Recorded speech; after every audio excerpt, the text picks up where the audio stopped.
नमस्कार साथियों शिक्षा मित्र के लिए एक बड़ी खबर लेकर आया हूं उनके मानदेय के बारे में।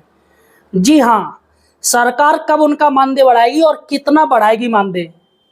यहाँ पर दोस्तों मैं आपको सटीक जानकारी दूंगा। काफी लोग क्या होता है कि उल्लू बना रहे हैं काफी समय से शिक्षा मित्रों को कि अब मानदेय मिल रहा है, अब मानदेय बढ़ रहा है, अब ये हो रहा है शिक्षा मित्रों के साथ, अब ये हो रहा है।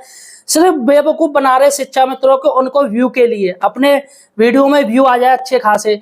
लेकिन दोस्तों मैं आपको सटीक जानकारी लाया हूं। जी हाँ, सचिवालय से, लखनऊ सचिवालय से मेरे कुछ लोग हैं जो नौकरी कर रहे हैं, उन्होंने मुझे सटीक जानकारी दी है शिक्षा मित्रों के बारे में। साथियों आपको सिर्फ 3 काम करने हैं। सबसे बड़ा काम है आपको इस वीडियो को पूरा देखना है बिना रुके हुए। आपको जल्दबाजी नहीं करनी है, आराम से बातें मेरी सुननी है। इसके साथ ही हमारे चैनल बेरोजगार हेल्पर को सब्सक्राइब कीजिएगा। यहाँ पर हम सटीक जानकारी लाते हैं, ना कि किसी को उल्लू बनाते, ना ही किसी की भावनाओं के साथ खेलते हैं। और तीसरी है, इस वीडियो को ज्यादा से ज्यादा शेयर कीजिएगा ताकि अन्य जो शिक्षा मित्र हैं वो ये जान सकें कि उनके साथ सरकार क्या करने वाली है, कब उनको बढ़ा हुआ मानदेय मिलेगा भी या नहीं मिलेगा। चलिएगा बात करते हैं सबसे पहले हम शिक्षा मित्रों के बारे में। देखिएगा, इसके साथ ही शिक्षा मित्रों के साथ ही जो जूनियर स्कूल में अनुदेशक है उनके भी मानदेय के बारे में मैं बहुत बड़ी खबर लेके आया हूं। अतः अनुदेशक भी इस वीडियो को ज्यादा से ज्यादा देखें, हमारे चैनल को सब्सक्राइब करें। देखिए दोस्तों, पूरे यूपी में जो शिक्षा मित्रों की संख्या है वो है 1,43,000 और अनुदेशक की बात करें तो अनुदेशक की संख्या है 22,223। पूरे यूपी में अनुदेशक है जूनियर स्कूल में। दोनों ही संविदा कर्मी है, दोनों को मानदेय मिलता है। अब दोस्तों सीएमओ के पास एक फाइल भेजी गई थी शिक्षा मित्रों के मानदेय बढ़ाने के मैटर में, क्योंकि दोस्तों 2017 से शिक्षा मित्रों को सिर्फ 10,000 रुपए मिल रहा है। 10,000 सिर्फ 2017 से, मतलब जो टीचर की सैलरी 90,000 हो गई है, जिनकी 2017 में जिस टीचर को करीब 30,000 38,000 मिलते थे उसकी अब 90,000 हो गई है, 80,000 हो गई, 70,000 हो गई है। लेकिन शिक्षा मित्रों को 10,000 ही मिल रहा है। इतनी महंगाई हो गई। देखिएगा, एक मजदूर भी जैसे अपनी मजदूरी करीब 500 या 1,000 रुपए लेता है, और लेकिन शिक्षा मित्रों की मजदूरी कुछ भी नहीं है। देखा जाए तो शिक्षा मित्र फ्री में काम कर रहे हैं। इसीलिए करीब 20,000 शिक्षा मित्रों ने नौकरी भी छोड़ दी। 20,000 शिक्षा मित्र त्याग पत्र दे चुके हैं। क्यों भैया? क्योंकि यार 10,000 से कुछ नहीं होता है। शिक्षा मित्रों के बच्चे भी होते हैं। सरकार सिर्फ एक चीज मान के चलती कि भैया शिक्षा मित्र समाजवादी पार्टी के हितैषी हैं। भैया क्यों हितैषी हैं? आप क्या कोई एहसान कर रहे हो? क्या शिक्षा मित्र सरकारी स्कूलों में पढ़ा नहीं रहे हैं, या अपना पूरा 100% आपकी मेहनत नहीं कर रहे हैं? बेसिक मंत्री संदीप सिंह है, उन्होंने छात्र अनुपात क्या रखा था, 30 पे बच्चों पे एक टीचर होना चाहिए, लेकिन यहाँ पर 22 बच्चों पर एक टीचर है शिक्षा मित्र की वजह से। मतलब सरकार मानदेय दे रही है लेकिन उनकी शिक्षा मित्रों की गिनती टीचर में कर रही है। देखिएगा, बेसिक शिक्षा मंत्री कह चुके हमारे यहाँ टीचरों की कमी नहीं है, हमारे यहाँ टीचर बहुत है, हम आगे कोई टीचरों की भर्ती नहीं करेंगे प्राइमरी में ना जूनियर में, क्योंकि हमारे यहाँ शिक्षा मित्र और अनुदेशक है, उनको इन्होंने टीचर मान लिया है। लेकिन जब पैसे की बारी आती तो मानदेय देते हैं 10,000 13,000, ये कोई मानदेय है? अब यहाँ पर दोस्तों हाई कोर्ट ने डंडा डाला है, बहुत बुरी तरीके से हाई कोर्ट ने डंडा डाला है। सरकार को इतना लताड़ा है, इतना चिल्लाया है, सरकारी वकील पर हाई कोर्ट के जज इतना नाराज हो गए, डबल बेंच। अब मैटर क्या मैं आपको बताऊंगा दोस्तों, आप लोग भी हंसेंगे। देखिएगा,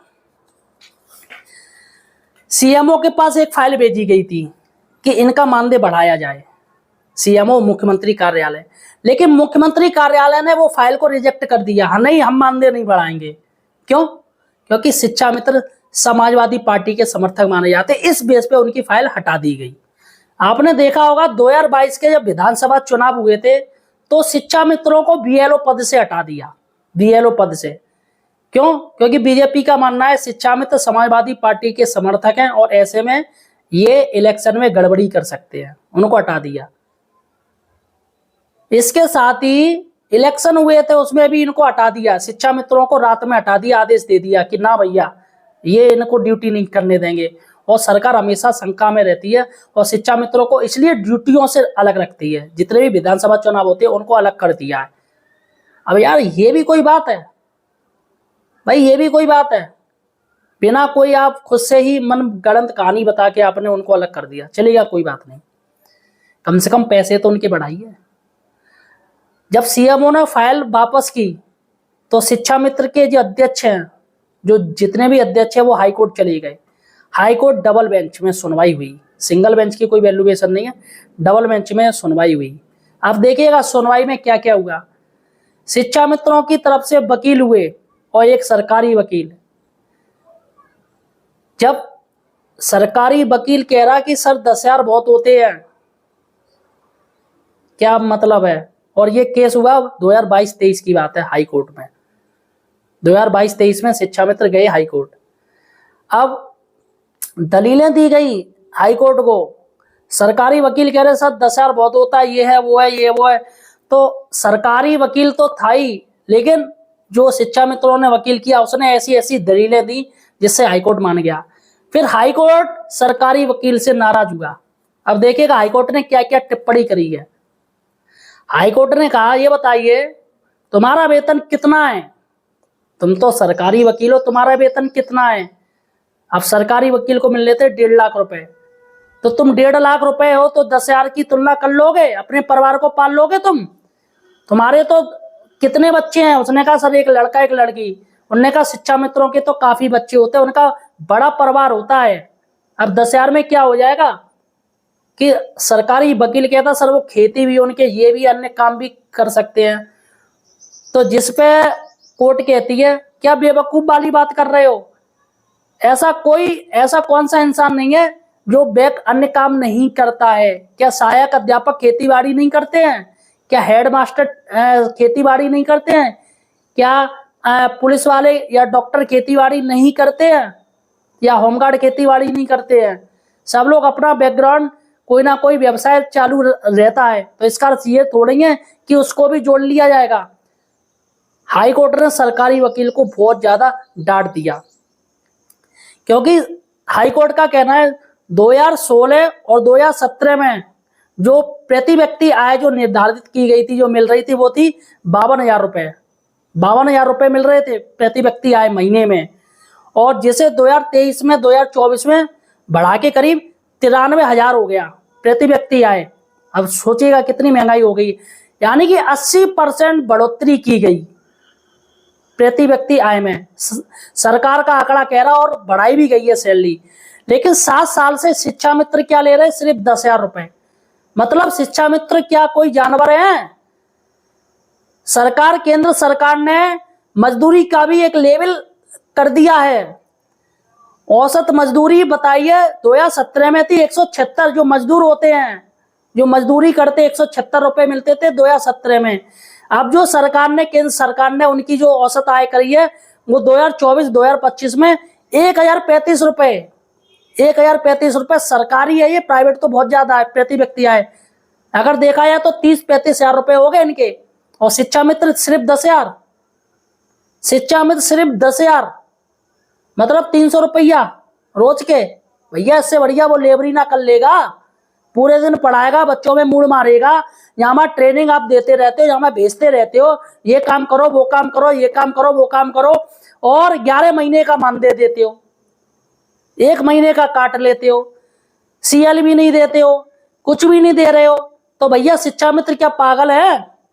नहीं, शिक्षा मित्र पागल है। ये हाईकोर्ट ने टिप्पणी करी है सरकार की वकील पर। सरकारी वकील बेचारा मुरझा गया, उसके पास कुछ भी जवाब नहीं। हाईकोर्ट ने आदेश दिया बेसिक विभाग को, और इसके साथ ही वित्त मंत्रालय को और विधि एवं न्याय विभाग को आदेश दिया कि फौरन शिक्षा मित्रों का एक प्रपोजल तैयार किया जाए कि इनको कितना बढ़ा हुआ मानदेय मिलना चाहिए और सरकार के पास भेजा जाए। हम देखेंगे सरकार कैसे नहीं मानती है। ये शिक्षा मित्रों का हक है, उसे कोई नहीं छीन सकता है। दोस्तों, फिर बेसिक वित्त और विधि एवं न्याय विभाग ने एक मतलब आपस में मंत्रणा करी, एक आयोग आपस में, मतलब इन्होंने बात की कि कितना मानदेय मिलना चाहिए, और वो प्रपोजल बना के सरकार को भेज दिया है। अब दोस्तों प्रपोजल भेज दिया है तो योगी सरकार को ये मानना पड़ेगा हर हाल में, और वो प्रपोजल हाईकोर्ट के पास पहुंच गया है। हाई कोर्ट ने कह दिया सरकार से इस प्रपोजल को तुम्हें मानना पड़ेगा। अब भैया कोर्ट की तो मानी जाएगी, बाबा साहब का संविधान है। अब दोस्तों सरकार के पास क्या समय है, क्या उसके पास विकल्प है, सरकार क्या कर सकती है, मैं आपको विकल्प बता दूं। देखिएगा हाईकोर्ट के जो वकील हैं जो कह रहे हैं कि ये सरकार का मामला है, सरकार जाने, लेकिन कोर्ट का भी तो भैया डंडा रहेगा ना। तो सरकार के पास सिर्फ 3 विकल्प है। पहला विकल्प है सरकार समय मांग सकती है सोचने के लिए कि सर हमें समय दीजिएगा, तब हम आपको बताएंगे, अपना हलफनामा दायर करेंगे। दूसरा है सुप्रीम कोर्ट में अपील कर सकती है। और तीसरा है शिक्षा मित्रों को 2 से 5,000 रुपए हर महीने बढ़ा सकती है, यानी कि 2,000 से 5,000 रुपए बढ़ा सकती है। शिक्षा मित्रों की बात हो रही है यहाँ पे। और मानदेय अनुदेशकों का भी इतना ही बढ़ा सकती है, जिस पर दोस्तों इतना तो मिलना नहीं है। इतना किसी हालत से, ये तो आप भूल जाइए कि 2 से 5,000 रुपए सरकार बढ़ाएगी, ये नहीं होना है। लेकिन फिर क्या होगा, सरकार सुप्रीम कोर्ट जाएगी? बिल्कुल नहीं, छीछा लेतन हो जाएगी। 2027 का इलेक्शन है, सरकार सब देख के चल रही है, उनके कौन से जेब से जा रहा है भाई, जा तो जनता का पैसा रहा है। समय मांग सकती है सरकार। और अधिकारियों का मानना है, यूपी सचिवालय का अधिकारी वहां का मानना है कि 2027 से पहले सरकार शिक्षा मित्रों का मानदेय बढ़ा देगी। इलेक्शन को देखते हुए, इलेक्शन का फायदा लेना चाहती है सरकार। और कितना मानदेय बढ़ाएगी, ऐसा जो प्रस्ताव जो हाईकोर्ट को प्रस्ताव मिला है, बेसिक वित्त और विधि एवं न्याय विभाग ने जो प्रस्ताव दिया है सरकार हाईकोर्ट को, उसमें कहा गया है कि शिक्षा मित्रों को 25,000 रुपए महीना मानदेय मिले। ये शिक्षा मित्रों के लिए ऐसा लिखित में हाईकोर्ट के पास आदेश ऐसा सजेशन दिया है इन लोगों ने, तीनों विभागों ने पूरी फाइल पहुंचाई है 25,000। और अनुदेशक की बात करें तो अनुदेशक को अभी 13,000 रुपए मिल रहा है, इसमें 9,000 रुपए और बढ़ा जाए तो 9,000 रुपए बढ़ा के कुल 22,000 रुपए अनुदेशक को मिले जो जूनियर स्कूलों में पढ़ा रहे हैं, और शिक्षा मित्रों को 25,000 रुपए मिले। अब देखिएगा दोस्तों सरकार मानती या नहीं मानती है, ये सरकार के हाथ में है कितना मानदेय बढ़ाती है। लेकिन अगर मैं कहूँ कि चलो 25,000 नहीं, करीब 20,000 भी बढ़ा दे, तो मैं कहूँगा कि शिक्षा मित्रों के लिए सिर्फ ज़्यादा नहीं, फौरी तौर पर राहत तो मिल ही जाएगी, देखी जाए तो फौरी तौर पे। लेकिन मेरा जो मानना है, जो टीचर शिक्षा मित्र के संग 2017 में था, जब 10,000 रुपए उनके बढ़े, तो जिस टीचर को 38,000 मिल रहे थे, वो आज टीचर करीब 76,000 रुपए पा रहा है 7 साल में, और शिक्षा मित्र सिर्फ 10,000 पा रहे हैं। तो ऐसे में मेरे अनुसार शिक्षा मित्रों को करीब 40,000 रुपए महीना मिलना चाहिए, और अनुदेशकों को भी करीब 35,000 से 40,000 रुपए महीना मिलना चाहिए। फिलहाल दोस्तों आपको और कोई जानकारी चाहिए शिक्षा मित्रों के बारे में, मुझे कमेंट सेक्शन में बताइएगा। हमारे चैनल को सब्सक्राइब जरूर कीजिएगा। जो रियल